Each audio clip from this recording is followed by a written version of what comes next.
Hello पिलामाने आज पढ़िबा चाल तुम साहित्य बहीर कविताटी आज आम पढ़िबा।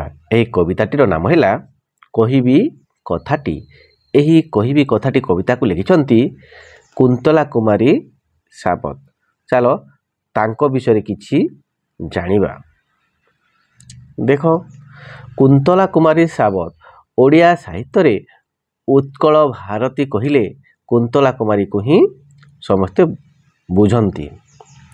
गत शताब्दीर आरंभ रे नारी माने शिक्षा क्षेत्र में आगको आसी नथिबा बेले से चिकित्सा क्षेत्र में शिक्षा प्राप्त होई सुनाम अर्जन करथिले। या छड़ा कवि और लेखक भाव में ओडिया साहित्य रे से सुप्रसिद्ध।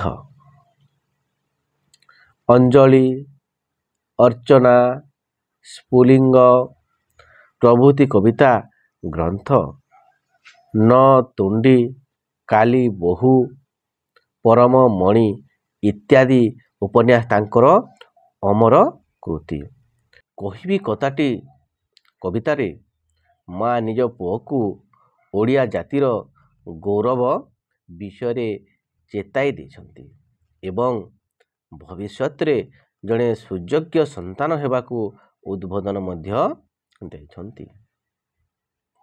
तो पिला माने ताहले चलो आज आमे कविताटी आरंभ करिबा। आजी बाप तते कहिबी कथाटी शुणिबु तू देई मन,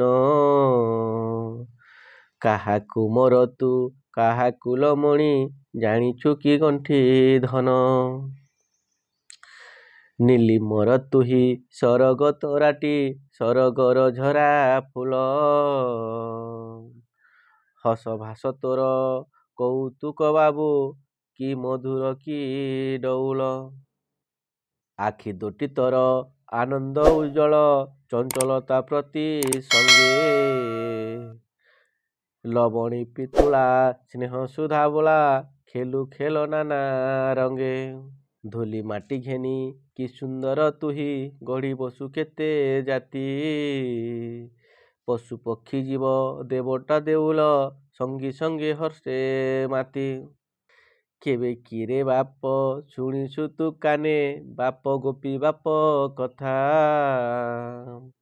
केते से महत करम साधिले भाली रे हजीब चेता, बाप दादी तोर थिले अति बड़ रखी जाइछंती नाम, मंदिर तोलाई पोखरी खोलाई गढ़ी नाना तीर्थ धाम, कोणार्क मथारे जगन्नाथपुरे उड़े तो तांकरी छती,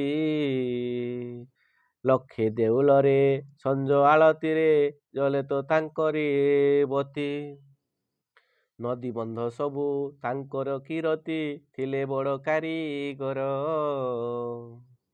पत्थर उपरे आंकिछंती छवि अपरूप मनोहर, थिले बड़ वीर लक्षे राजांकर मौड़ मणिर जाति, पुरुष उत्तम वीर खारवेल अनंग भीम जजाति, महामहाराजा महामहारथी थिले तोर बाप जे जे, किए सरी हेब गुण ज्ञाने तांकु किए सरी हेब तेजे, ओडिया बहुतु मने गर्व बही चालरे टेकी तो मथा, नीति मने मने गुणी हेउथा पूर्व पुरुषंक कथा, भंज जगन्नाथ सामंत सिंहार सारलादि कवि कुल, तो पूर्व पुरुष तांको संतान तू एकथा मनु न भूल। तो देख पिला माने स्नेह सुधार हेले कहिले स्नेह को सुधा बोली कल्पना करा जाइछि। गोसी बाप कहिले गोसई बाप बा जेजे बापा, दादी कहिले कका ककेई दादा बापांकर सान भाई को ଦାଦି ବୋଲି ଏହି କବିତାରେ କୁହାଯାଇଛି। ଆଉ ଦେଖ ନଦୀ ବନ୍ଧ ହେଲା କାଠଯୋଡ଼ିର ପଥର ବନ୍ଧକୁ ନଦୀ ବନ୍ଧ କୁହାଯାଇଛି। ଆଉ ଦେଖ ଏଥିରେ ଅଛି ପୁରୁଷ ଉତ୍ତମ ଯଜାତି ଖାରବେଳ ଅର୍ଥାତ୍ ହେଲା ଦେଖ ପ୍ରାଚୀନ ଓଡ଼ିଶାର ଏହି ନାମଧାରୀ ପ୍ରସିଦ୍ଧ ସମ୍ରାଟ ଥିଲେ। ପୁରୁଷୋତ୍ତମ କାଞ୍ଚି ବିଜୟ କରିଥିଲେ। ଯଜାତି କେଶରୀ ବଂଶର ପ୍ରସିଦ୍ଧ ରାଜା ଖାରବେଳ ଭାରତବର୍ଷର ବହୁତ ଅଞ୍ଚଳ ଜୟ କରିଥିଲେ।